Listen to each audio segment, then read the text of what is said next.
Hi, I'm Rachel and I'm 16. I'm Willa and I'm 16, and we're the co-founders of Rainbow Rights Foundation. Our mission is to help LGBTQ plus homeless youth in Los Angeles.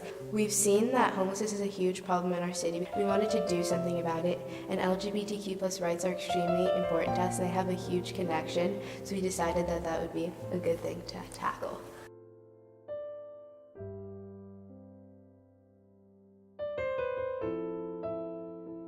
There's so many, I know that there are a lot of LGBT plus people in like foster care and stuck in that system. It's really messed up.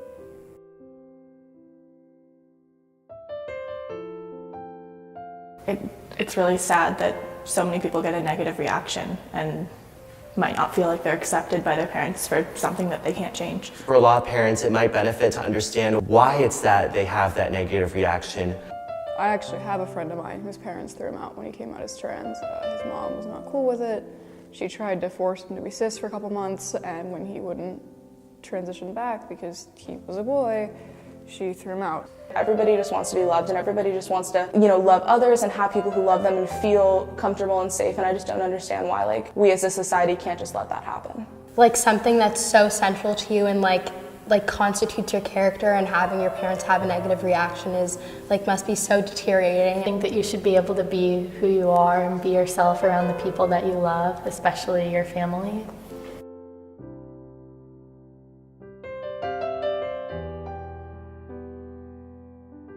We've progressed so exponentially in the past, 100 years. I don't understand why we can't overcome this obstacle of prejudice.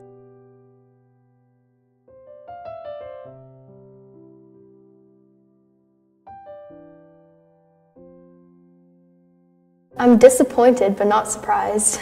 Knowing both the current viewpoints towards the LGBTQIA community as a whole and just the poor state of community building we've done so far as a country and a society, it doesn't really surprise me.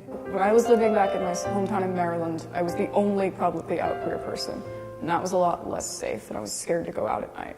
People will see me as something, so they'll see me as a straight black man, and it's important to understand that even though that's that's the natural reaction to identify someone and group them in a certain way, both those things aren't true.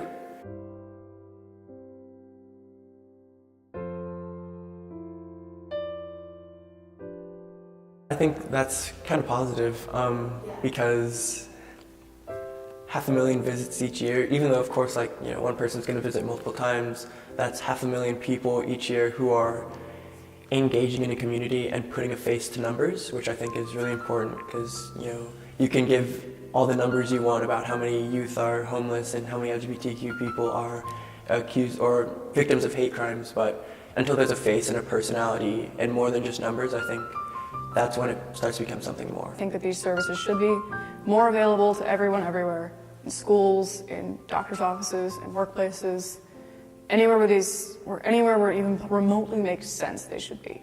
A lot of the times as a society we have this stigma with the homeless, and a lot of the times it feels like homeless people don't belong, and that's not true. We need to work to get these people back into society. Soon it will be us who are taking to the polls and paying taxes and all this stuff, and I think that it is really important that we, if we want to see change, we have to be that change, and we have to be the agents of change, and we have to say, and if we don't want something to be the same way, we have to stand up and be like, we don't want this, and we don't believe in this, and we should speak our mind, because at the end of the day, if you don't stand up and say something, nothing's going to change.